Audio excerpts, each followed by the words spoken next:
आप सभी को मेरा नमस्कार। आज दिन रात सुबह शाम बिना सनातनी ग्रंथों का आशय जाने एक निश्चित प्रोपेगेंडा के तहत कुछ लोग सनातन सभ्यता के ग्रंथों को ही जातिवाद का जनक ठहराने पर तुले रहते हैं। इसमें इनके दो अत्यंत प्रिय पात्र हैं, कर्ण और एकलव्य। कर्ण के साथ हुए जातिवाद का प्रमाण सहित खंडन मैं पहले ही कर चुका हूँ। उस वीडियो का लिंक आई बटन पर मिल जाएगा। आज इस वीडियो के अंत तक आपके एकलव्य से जुड़े सब भ्रम टूट जाएंगे। आपको वो बातें प्रमाण सहित बताई जाएंगी जिनको टीआरपी की दुकान, टीवी सीरियल्स और ये प्रोपेगेंडा जीवी या तो जानते नहीं या बताते नहीं। तो वीडियो अंत तक अवश्य देखना, अन्यथा आप कमेंट्स में मूर्खों जैसी बातें करेंगे। Chapter 1, who was Eklavya. आपको हमेशा बताया जाता है कि एकलव्य एक गरीब, दबा कुचला आदिवासी युवक था, पर महाभारत में उसका चित्रण इससे कहीं अलग है।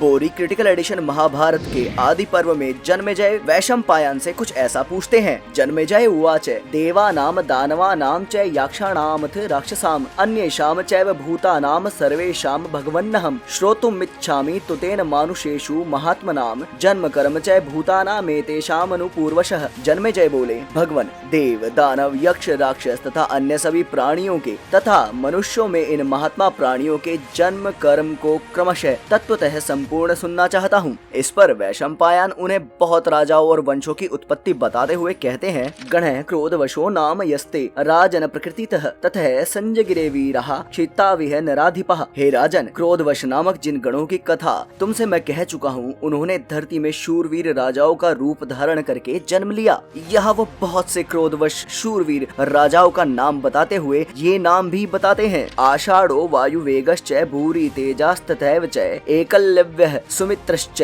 वाट्टधानो अथ गोमुखः। आषाढ़, वायुवेग और उसी तरह भूरि तेजा, एकलव्य, सुमित्र, वाटघान और गोमुख। तो यहाँ से सिद्ध होता है कि महाभारत प्रारंभ से ही एकलव्य की गिनती शूरवीर राजाओं में करती है। हरिवंश पुराण के हरिवंश पर्व के अनुसार एकलव्य श्री कृष्ण का कजन भ्राता था। देवश्रभा प्रजातस्तु नैषादेरः प्रतिश्रुतः एकलव्यो महाराज निषादः परिवर्धितः। इन दोनों श्लोकों का यही अर्थ है कि वसुदेव जी के तीसरे भाई अन्नादृष्टि ने अश्मकी से यशस्वी नामक पुत्र को उत्पन्न किया तथा दूसरे भाई देवश्रवा ने शत्रुओं को हटाने वाले शत्रुघ्न नामक पुत्र को उत्पन्न किया। महाराज, इस देवश्रवा के पुत्र को निषादों ने पालकर बड़ा किया था, इसलिए यह निषाद वंशी एकलव्य के नाम से प्रसिद्ध हुआ। इतना ही नहीं, एकलव्य कोई साधारण दबा कुचला युवा नहीं था। इसका उत्तर वो स्वयं आदि पर्व में देता है। एकलव्य उवाच निषाद अधिपतेर वीरा हिरण्यधनुषः सुतम द्रोण शिष्यम च मामवित धनुर्वेद कृत श्रमम। एकलव्य बोला, हे वीरगण, मैं निषाद राज हिरण्यधनु का पुत्र हूँ और धनुर्वेद में परिश्रम करने वाले मुझे द्रोणाचार्य का शिष्य जानो। और अचरज की बात तो यह है कि यही निषाद राज हिरण्यधनु हस्तिनापुर और कृष्ण के शत्रु अधर्मी जरासंध के सेना नायकों में से भी एक था। तो क्या गुरु द्रोण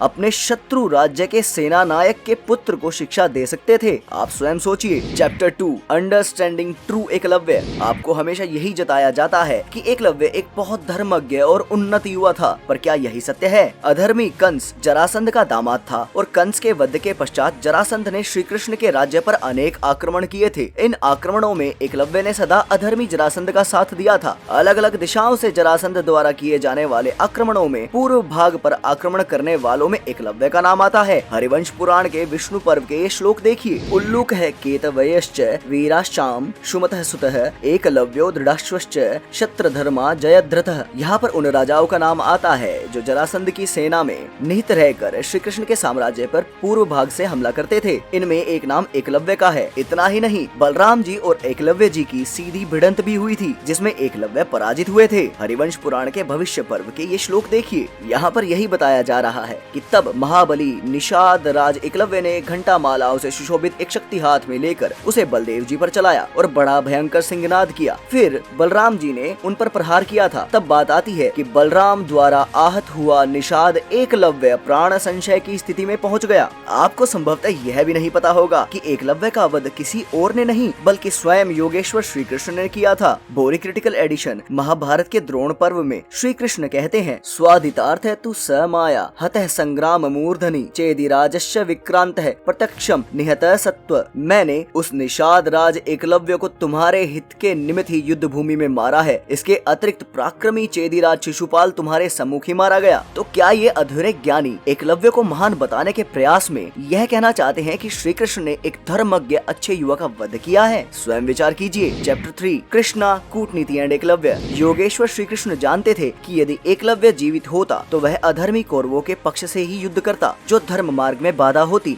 बोरी क्रिटिकल एडिशन महाभारत के द्रोण पर्व में श्री कृष्ण स्वयं कहते हैं, वासुदेव उवाच जरासंधश्चेदिराजो नैषादिश्चय महाबलः यदि स्यूर्न हतः पूर्वमिदानीं स्यूर्भयंकरः। श्री कृष्ण बोले, हे अर्जुन, मगधराज जरासंध, चेदिराज शिशुपाल और महाबलवान निषादराज एकलव्य आदि लोग यदि पहले न मारे गए होते तो इस समय वे लोग अत्यंत ही भयंकर हो जाते, क्योंकि इस युद्ध में दुर्योधन उन रथियों में मुख्य राजाओं को अवश्य ही वरण करता और वे लोग भी हम लोगों के ऊपर पहले से ही शत्रुता रखते थे। इससे वे लोग कौरवों के पक्ष को अवलंबन करते, इसमें कुछ संदेह नहीं है। अब आप श्री कृष्ण का यह कथन भी देखिए, एकलव्यम ही सा अंगुष्ठम शक्तः देवदानवः स राक्षसोरगः पार्थ विजेतुम युद्धि करहिचित। पार्थ, यदि एकलव्य अंगूठे से युक्त होता तो देवता, दानव, राक्षस और सर्प आदि सब मिलकर भी उसे युद्ध भूमि में पराजित न कर पाते। तो श्री कृष्ण जानते थे कि अंगूठे सहित एकलव्य बड़ा दुर्धर योद्धा होता और वह यह भी जानते थे कि एकलव्य अधर्म के पक्ष से ही लड़ता। तो एकलव्य का अंगूठा ले लेना क्या एक कूटनीति का स्टेप नहीं था? विचार कीजिए। Chapter 4 why no one talks about Drona. Propaganda जीवी हर समय कर्ण और एकलव्य की बात करते हैं, पर उन्हें द्रोणाचार्य के साथ हुए आर्थिक भेदभाव कभी दिखाई नहीं देते। गुरु द्रोण के मित्र द्रुपद ने ही उनकी निर्धनता का भद्दा मजाक उड़ाया था। बोरी क्रिटिकल एडिशन महाभारत के ये श्लोक देखिए। द्रुपद उवाच अकृतेयम तव प्रज्ञा ब्रह्मानाति समंजसी जनमाम ब्रवीषि प्रसभम सखाते अहमिति द्विज। द्रुपद बोले, हे विप्र, तुम्हारी बुद्धि नहीं सुधरी और पकी नहीं हुई है, क्योंकि तुमने एकाएक मुझसे कहा है कि मैं तुम्हारा मित्र हूँ। हे स्वल्प बुद्धे, अनंत ऐश्वर्य युक्त भूपालों की कभी ऐसे श्री वर्जित अर्थात गरीब और निर्धन जनों से मित्रता नहीं होती। अरे ये तो कुछ भी नहीं। द्रोण सामर्थ्यवान होने पर भी इतने निर्धन थे कि अपने पुत्र को दूध तक नहीं पिला पाते थे। युद्ध क्षेत्र में भी गुरु द्रोण का वध उस समय हुआ जब वो निहत्थे थे। क्यों गुरु द्रोण के साथ हुई